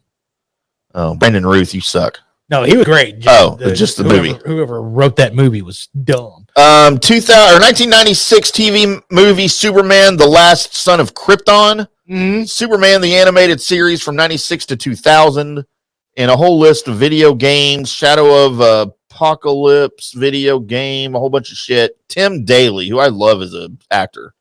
Yes, one of your actually that's no idea he was a Superman. That's one of your better voices right there. He's good. Number 4 from Supergirl 2016 to 2019, and from Arrow and The Flash and Batwoman. Tyler, is it Hecklin? Was it what? Hecklin? Hecklin. That's what I get from that. Okay. Hoechlin. Oh, he's called it Holchlin. But Well, either either go way. Hecklin. I've never heard his name spoken out loud. I just know who he is. Supergirl, that wasn't a great series, was it? I remember that. Supergirl was pretty good. And the Arrowverse was pretty good until it stopped being. Is that the one that what's his face was in like the premiere episode? Current Superman. No, what's his name? No, that freaking can't remember his name. Cavill? Yeah. No, he wasn't, but they did have Ezra Miller's Flash show up. Okay, because there was a Supergirl. I thought that was it, where the opening scene to the movie is like him getting her out of her fucking spaceship or whatever. And I thought it was Henry Cavill. No. Probably wasn't. It was a different production company. All that, right? Yes, that was. All right. And then maybe the worst Superman, and I never watched this show because I told you I didn't even know this show was about Superman. From Smallville, Tom Welling. Tom Welling. People will swear by that show. He played a pretty good young Kent. So it just wasn't for me because that show was popular. It also had all the feels and everything else in it. Yeah, it was like a WB show or something, right? Yeah. So, I mean, like CW shows, it just was before they figured out to add more action in. They had just too much drama in that damn thing.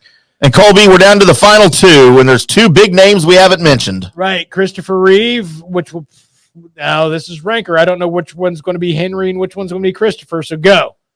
Number 2, from Man of Steel in 2013, Henry Cavill, the Brit, traitor. I mean, still should be Superman, but he's not. So Christopher Reeve comes in at number 1 from Superman, Superman 2, Superman 3, Superman 4. Right. And you could have stopped it too, by the way. Right. I'll tell you how close it was in votes.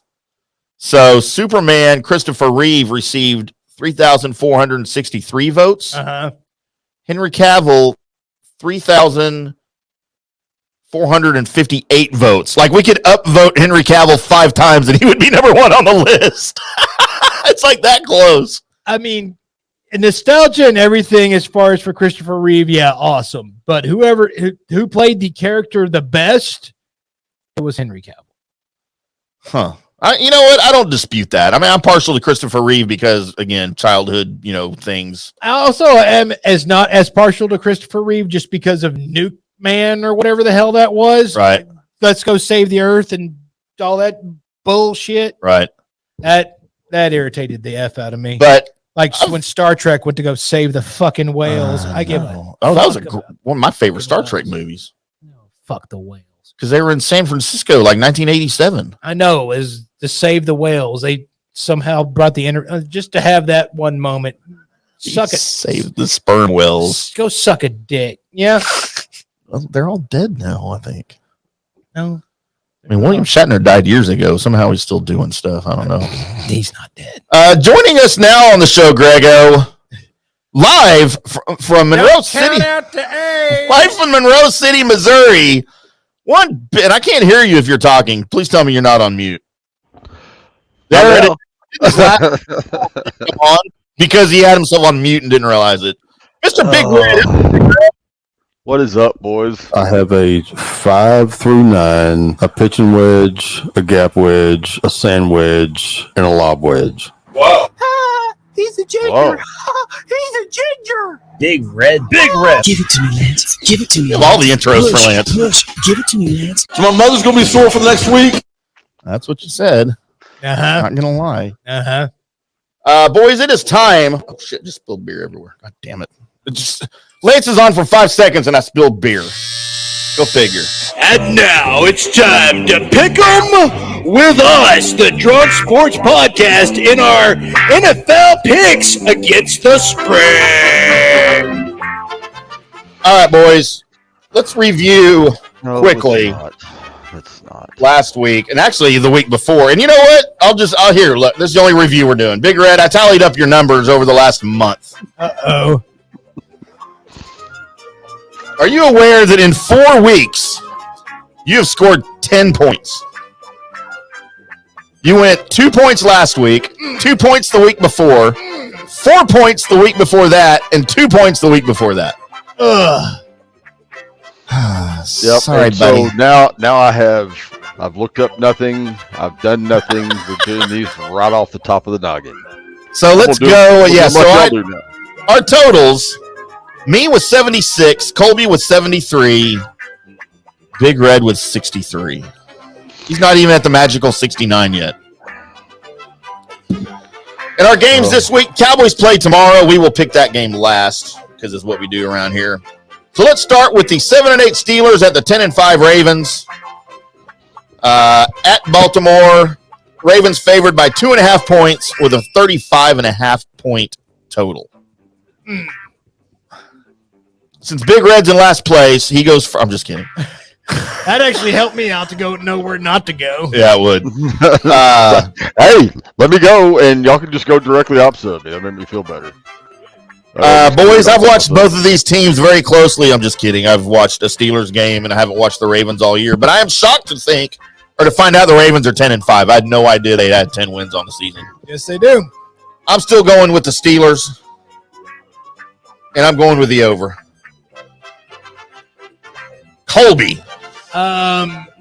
You've got the thing of Tomlin shooting for that, not having the losing record situation. Yep.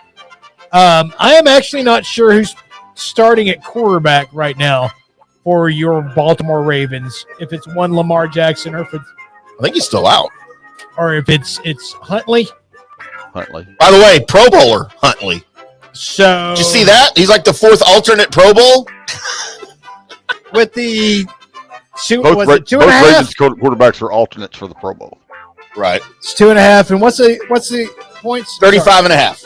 35.5. I'm going to go with the under for sure. And man, you know what? Give me the Steelers. Don't count out the Steelers. And he said under? Yeah. All right. I don't think anybody knows how to score in this game. All right. By the way, Tyler Huntley is starting. That's who I asked. Yeah. Big Red. Give me the Ravens and the over. Look at that. None of our picks match. That's amazing. All right, so we're going to get points here. Somebody is. I'm going to cut you both.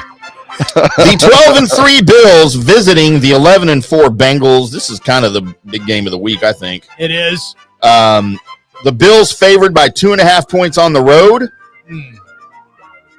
with a 49.5 point total. I don't think these two teams are nearly as close as a lot of people think they are. I don't think the Bengals are as good as everybody thinks that they are. Oh, wow. I've got the Bills, and I've got the over. You're right on the over, but give me the Bengals.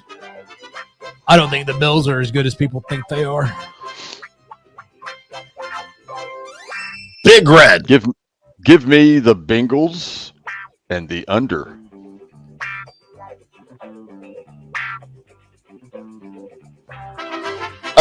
Next on Sunday, the 6-9 New Orleans Saints, or as Al Michael says, New Orleans Saints at the 13 and now 2-loss Philadelphia Eagles, thanks to the Dallas Cowboys. No thanks to Dak, but thanks to the Cowboys. No, it's all thanks to Dak. You guys were dumb Monday. Eagles favored by 6.5 points at home with a 43.5 point total. Boys, I've got the Saints and I've got the under. You like them apples? I don't like them because I have the Saints in the under, you dipshit. Big Red.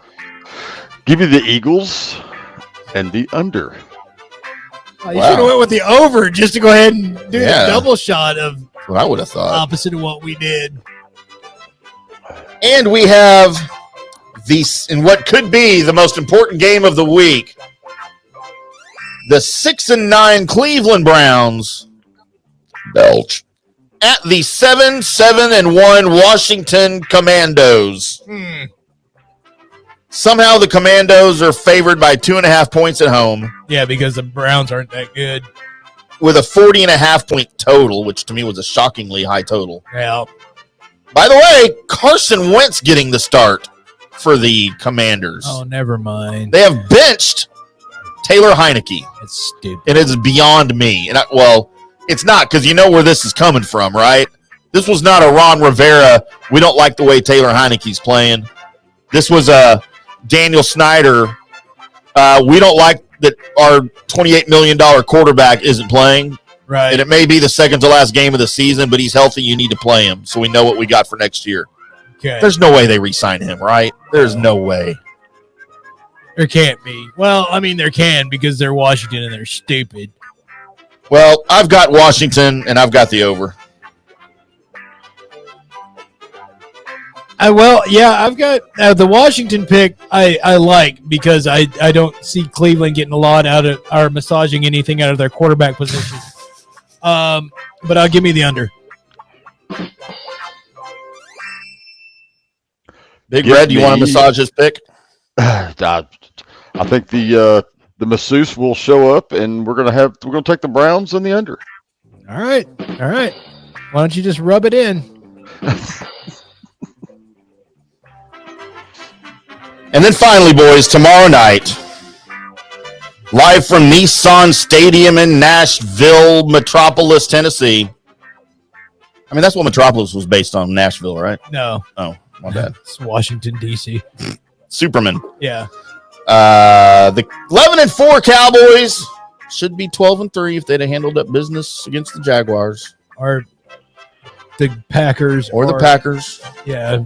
The only game or the Eagles significantly lost that was bad was the Tampa Bay game at the beginning. Agreed. So Cowboys favored by 9.5 points. Wow. at the 7 and 8 Titans, who are really playing for nothing, and we don't even know who they're going to play. We do know Ryan Tannehill, future Hall of Famer, is not playing. He's probably done for the year. Yeah, he's also not a future Hall of Famer, but well, Aggie's Hall of Fame. Okay, he played wide receiver. Kinda. Yeah. 40-point total. Boys, I'm doing it. Going with the Titans and the under. I'm going to throw y'all a bone here. Okay. I don't know if the Titans pick is a bone, but I'm going to go ahead and go with the Cowboys anyway. I think the game's over by halftime because everybody wants to go home, which is it's cold there still. Right. And how much was the points? 40. Oh, Cowboys can get that on their own. Yeah, give me the over. All right. Big Red. I'm taking the Cowboys in the over. Wow. So you and Colby got 3 picks that are the same? Yeah, I mean, well, two picks, I guess. Either that he's back on his streak, or it's going to go like it normally does when me and him pick exactly the same. Every one of them fucking things is wrong. I mean, I see another 2-point. What did I say before we started? I said, "Oh, Big Red's offense is anemic." Right. He's only scored 10 points in a month. Mm-hmm. His offense is as bad as the Cowboys. I mean, except for they're scoring a lot of points. So They I are. don't know what the fuck is you? Well, they're allowing a lot of points too. Yeah, but you didn't say their defense. You said their offense. If their offense would quit getting off the field so much and kicking so many field goals, the defense wouldn't be allowing so many points. Right. The defense's because I feel inadequacies are the offense's fault. Because you're not averaging over 30 points a game if all you're kicking. I mean, that 10, 15 field goals is a lot, fucker. Quit kicking field goals all the time. Jeez. 10, 15 possessions. Brett Maher has already earned his money. Quit making him kick more field goals because you want to. Idiots. You're so stupid. Dude, if Kellen Moore is still on this staff next year, I might not like the Cowboys anymore. I don't think you do anyway. I do. I want to see him do things. No, you don't. I really do. You're always talking shit and trash. They still have the best cheerleaders. The hottest cheerleaders. Big Red, you hanging out for an emergency mystery shotgun, or you got to go bye-bye to go see Heidi for me? Or Hillary? Yeah, I'm probably going to drop. Got to go get up there and take care of some business. All right, I'm sure we'll be talking to you during the game. Hey, if y'all haven't noticed, the Arkansas-Kansas game is in double overtime. Kansas I know because back. I'm waiting on Texas Tech and Ole Miss to start because I got to write about it, and it's already 7-7. The first quarter's over almost. I can't even watch boys. it. All right, buddy. We'll see you. There he goes, Mr. Big Red, Lance, Red Face Dorset. Uh-huh. Here's my penis. Oh, Colby. I just realized I've been watching this Arkansas-Kansas game. Oh, yeah, I put it up there because I thought Tech was supposed to be on at 8. Big Red likes penis. I didn't realize I was still watching the game. I am. Because you're doing a show. Yeah, you know. That's what you do around here. When he said they were in the second overtime, I actually just looked up and verified that they're in the second. Yeah, no, me too. I have it on here, 53-51. Yeah. Oh, look at that. He's right, because they are. Sometimes he tells the truth. Oh. All right, so in lieu of news and notes this week, we got an emergency mystery shotgun. Let's go for it. Yes. Welcome into Colby Sapp's Mystery Shotgun. I am your host, Colby Sapp, along with Pod Racer 2. And it's time to get into a little bit of comic book movie news. Let's catch you up on all the things that are happening in the world of the MCU and a little bit in the world of the DC studios as we get you into, well, what's happening in the world today. First, time for me to get a little salty. As of today, a bunch of well-informed, super high clout comic book insiders that have all the following, and basically a lot of times if I'm getting information, I'm double checking something that maybe they let leak or whatever. Just to, if I have follow-up information about it, they're announcing today, that that RDJ is coming back and he's going to be in Secret Wars and possibly in Armor Wars. Which if you're a listener of this fine segment or this fine show or this DSP media, the whole damn thing, and you're interested in the MCU, you would have already known months ago that this was happening. True story, because Colby had it first. And how did I beat all? I'm not even going to say. With a stick. I don't know what they were doing while this information was out there to be had. But it was there, and he's back. Hold on next week, kids, when they announce that, by the way, Chris Evans will be coming back as Captain America, also in Secret Wars. Okay, real quick. Which, before you say that, I had like a year ago. So, just wait for them to announce that next. Go ahead. What is Secret Wars and what's the other one? Armor Wars? Armor Wars. Armor Wars is going to be a Disney Plus series. Okay. That's going to have Ironheart, which if you've seen Wakanda Forever, you got to see Ironheart. If you haven't, she's in there. Armor Wars is basically it's a comic book stretch where like War Machine and Iron Man and everybody basically get together and they're trying to stop the leakage of all Tony Stark's weapons and everything from everybody else. Right. And Hammer gets back into play. The guy from the first movie, and you start to see some bad guys pop up and what have you, and that's Armor Wars. Secret Wars is where this phase of the MCU is headed, and the goal of Secret Wars, like your Infinity Saga, where you ended up having 2 movies devoted to Thanos and all the things that are happening with it and how big and epic those are. Go ahead and hold on to your coats and hats and your thongs and whatever else you got on, because Secret Wars will be bigger as far as in scope. Whether it lands in epicness the same as the Infinity War saga did, Secret Wars will be in scope, and their plans are to make it so much bigger than anything else. Like the end where Captain America's beat up, and then you hear Rhodey say or Falcon say on your left, and then all the tunnels start appearing, and that battle starts, and the sheer just, oh my God, can they fit any more MCU characters in this? They're going to in Secret Wars. That whole sense and scene is going to be felt even larger, or try to, in Secret Wars. So anybody and everybody that you think, wow, I would love to see like Black Widow come back, that's probably going to happen.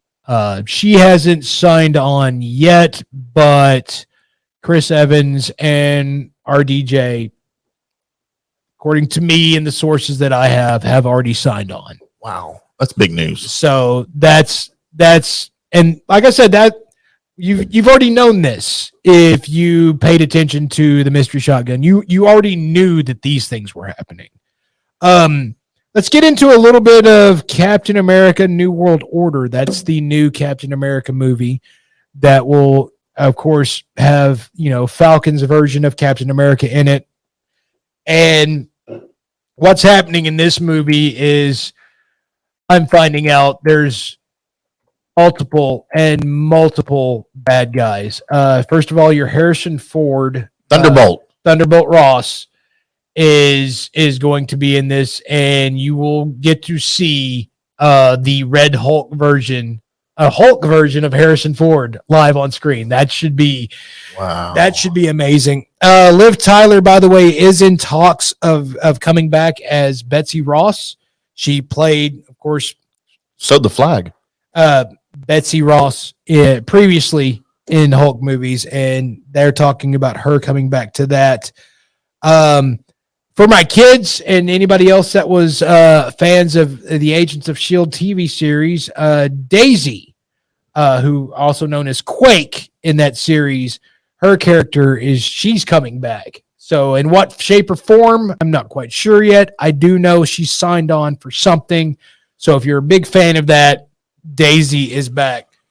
The other villains of New World Order, as I'm looking through some of my timeline here, just give me one quick second. There's like going to be 4 of them that's going to be bad guys in this movie, and I will get you the list of those guys right now. I think I've nailed a couple of them. Harrison Ford is going to be one of those, by the way, and who else? Hold on. Somebody put it out there, and then I trust this person really a lot, and now I can't seem to find it. Was it me? No, it was definitely not you that was out there. You know what? I don't have it. I'll have to get that back to you because now this person's going on a rant about James Gunn's wife and not actually. What's wrong with James Gunn's wife? Is she hot? Oh, sorry. I did remember one of them. The leader will also be. So the leader that you had from not the Eric Bana Hulk, but the one guy, the guy in Fight Club. Brad Pitt and the other guy. Ed Norton. The worst Hulk ever. No, he was actually a really good Hulk. Eric Bana's Hulk sucked. I liked Eric Bana. You never fight a cloud, Tim. You never fight a cloud. Damn it. Done that before. So the person that was the leader in that is actually going to be the actual leader. You saw at the end of the film when Norton's Hulk and my brain, I swear to God, the big amphibian dude that was Godzilla? in She-Hulk. I don't know names either. No, I've got to look this up because I can't believe I don't. Yeah, I have to know. Inquiring minds want to know. She-Hulk. You're listening to live coverage of Colby Googling the character from She-Hulk. Yes, because I can't believe Abomination. Good God. Abomination Snowman. So when Norton's Hulk was fighting A-Bomb, there was a thing that happened that turned somebody else into the leader. Well, you'll actually get to see that in New World Order. Also, Val will be a bad guy. There's 3 of them. There's going to be 4. More than likely, people are hoping that it's Sentry. If it is Sentry, somebody's probably going to get Cavill to play Sentry, which I don't think that's happening because they're shooting the movie right now. He just now realized he's not Superman anymore. Yeah, he wouldn't know. I doubt that, which, by the way, would be epic if they somehow made Cavill Sentry, because the story of Sentry is he's basically one of the MCU's mock versions of Superman. Right. And his story is he was in the MCU forever, but a major thing happened and everybody forgot he existed until he just appears one day as an old man and he's like, oh, by the way, I remembered. I can do these things. I'm Sentry.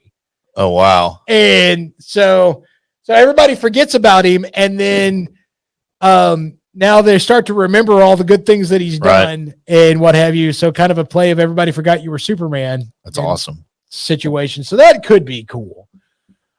So that's what's happening right now with, by the way, Captain America New World Order is going to end up as much stuff as they've got trying to go into this. And I've said this before, and I was pretty close to right. It's going to be like a 3 or 4 hour movie, what they're trying to squeeze in there, because they're going to try and create this Thunderbolts. They're also going to uncover animanium. Right. And there's some other things that they're also going to do during the middle of it. So there's going to be they're going to find out that animanium's more powerful than vibranium, and everybody's been going after vibranium this whole time. So that's going to be a big to-do. I also know, and real quick, for those that don't want this spoiler, you now have time. As I tell you, it's about Deadpool and Wolverine in the new Deadpool movie. And if you don't want any information about that, 4, 3, 2, 1. You should be gone by now. So They come back. The way that Wolverine is brought back to the Deadpool MCU universe, which, by the way, Hugh Jackman has been asked if this will be the last time that he is Wolverine in the MCU, and he said, we'll see, which means no. Yeah. Which means he's going to be Wolverine for a little bit longer in the MCU, probably also including Secret Wars. Spoiler alert.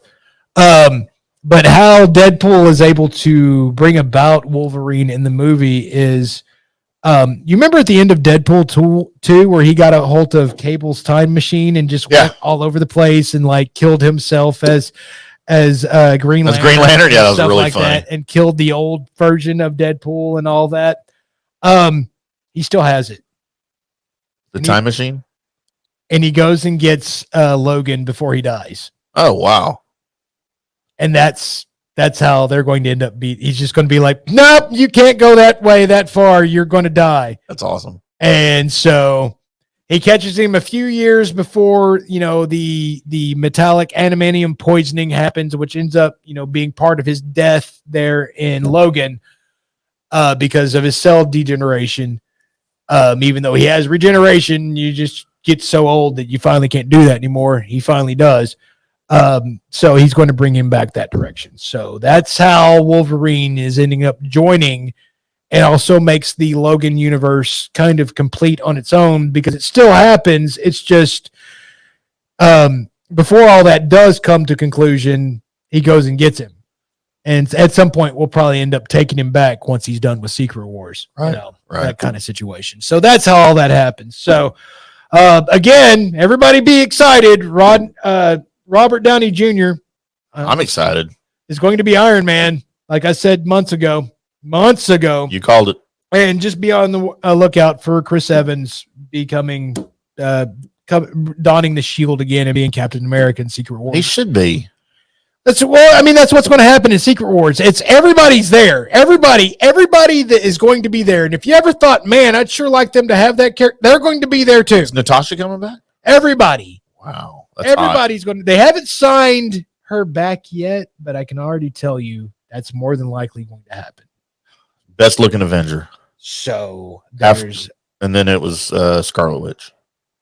Yeah, Scarlett Johansson. Yeah, especially in the Captain America Civil War movie, where they had her just kind of like standing off in the distance, and then the camera kind of fading back a little bit, and it's like, dude, that girl, man, look at that butt. I'm pretty sure during that shot she was thinking about me. Absolutely zero chance whatsoever. Pretty sure in the history of ever, and that's. I think she was. I had some news and notes, but I've stumbled enough through this mystery shotgun that we're just going to go ahead and end it with that little information there. So that's been Mystery Shotgun, everybody. There it is.